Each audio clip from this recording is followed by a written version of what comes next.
not economic services. Next,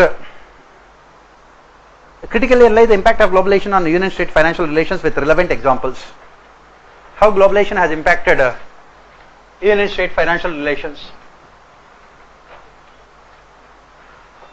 So when you're talking about this, again you have to be very specific answer in terms of revenues and in terms of expenditure.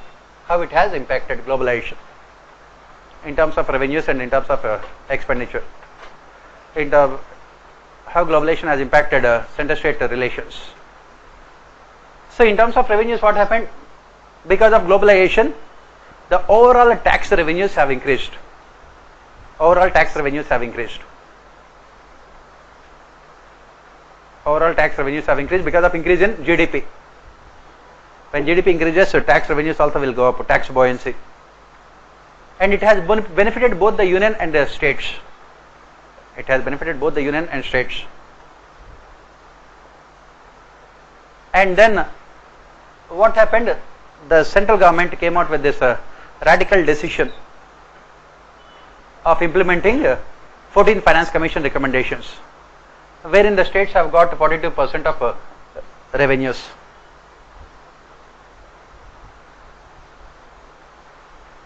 So because of globalization, both the states and center have benefited. The states have benefited more because of the decision of the central government to give more finances to the states. Next, what else? What else has happened because of globalization? How it has impacted on the revenue side? What else? After globalization, planning had come to an end. Planning had come to an end. Central planning had come to an end. Central planning had come to an end. So obviously that Central Planning Commission was replaced with Neet Aayog, and Neet Aayog does not have any real financial powers. Does not have any real financial powers. The basic problem, the basic conflict between the center and states was about the role of Planning Commission, which was an extra constitutional body. Now after globalization, the government had taken the decision to end the planning process and replace Planning Commission with Neet Aayog. And this Neet Aayog is promoting what you call cooperative federalism. Next, what else has happened? What else has happened? And next, we have implemented GST. Major GST we have implemented. We have implemented GST, Goods and Services Tax. What is the outcome of GST on center-state relations? GST was implemented with a federal spirit, wherein the central government has agreed to completely compensate the states for the loss of revenue.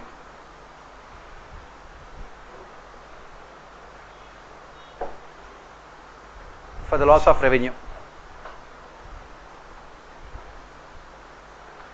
So basically you are moving towards what you call cooperative federalism. And then coming to the expenditure side, what happened? You are talking about FRBM Acts.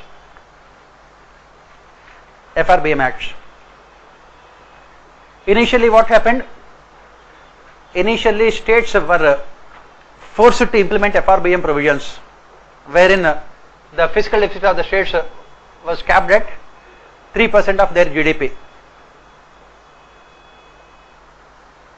3% of their GDP. Whereas at the central level, these FRBM acts were not implemented. The fiscal deficit of the central government kept on going up. The borrowings of the central government have increased. But in recent times, what happened? There was a reversal of the situation. In recent times, we have seen a complete reversal. The fiscal deficit of the states has increased to around 3.9% of their GDP.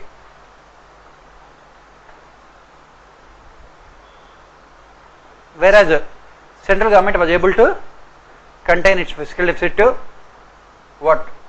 3.2%. 3.2%. So central government was able to ensure more fiscal discipline.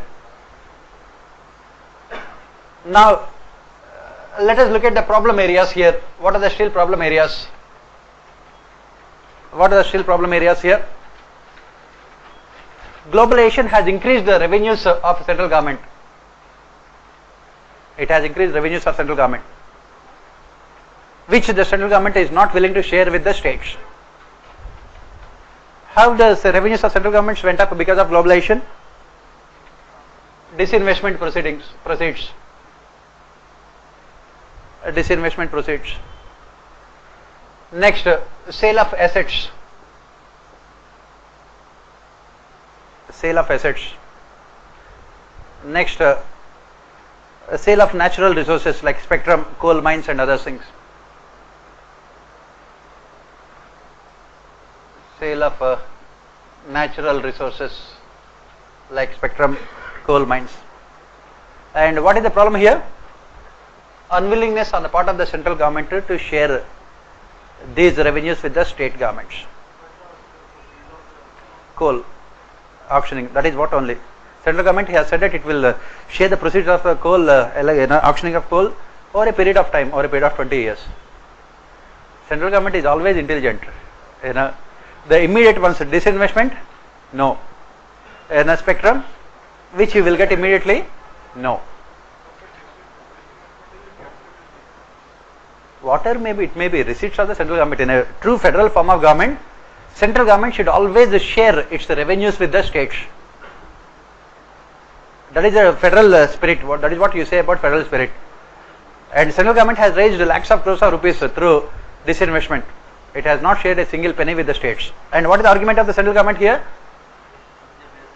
These are not part of finance commission recommendations. The argument of the central government is that central government will share only those revenues which are part of finance commission recommendations. It will only share those revenues which are part of finance commission recommendations. That is what the argument of the central government. So this is what we say about then what are the solutions? Yes. Oil prices coming down. Yeah, obviously, when the global oil prices have come down, it has what you call resulted in abnormal profits both for the central and state governments. Both of them are imposing taxes. Of course, it is the people who are suffering, but both of them benefited out of it. As we have said initially that the revenues have increased, but both for central and state governments. Yes.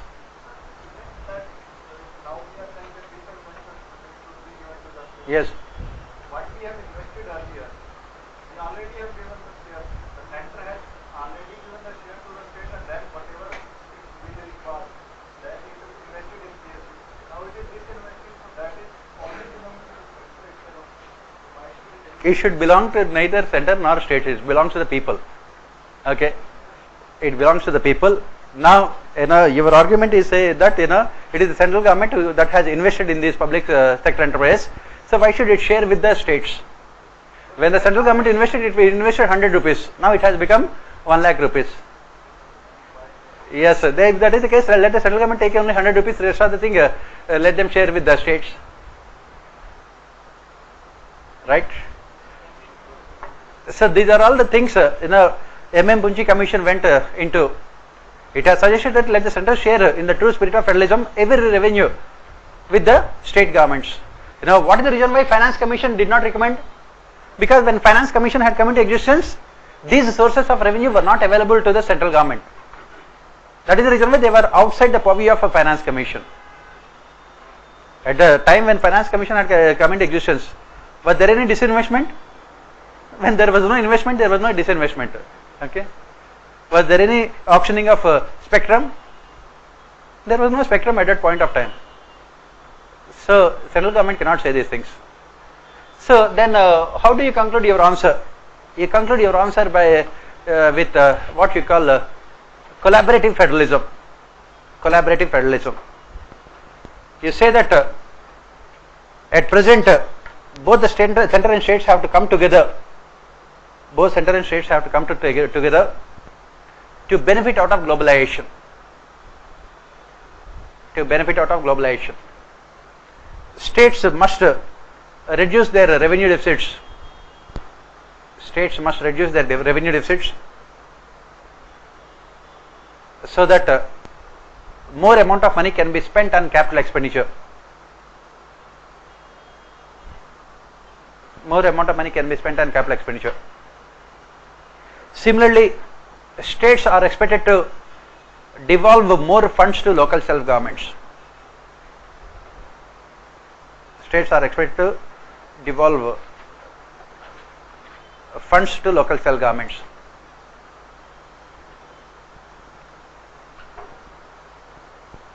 Local self-governments. On the other hand, in a true spirit of federalism, union government can think of sharing other revenues with the states also. This is a recommendation given by Punchi Commission only, so we are not saying anything radical. In true spirit of federalism, union government can share other revenues with the states also.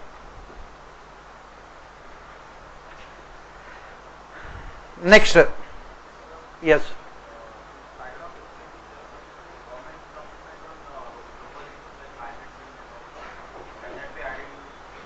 But the question is mostly about financial relations.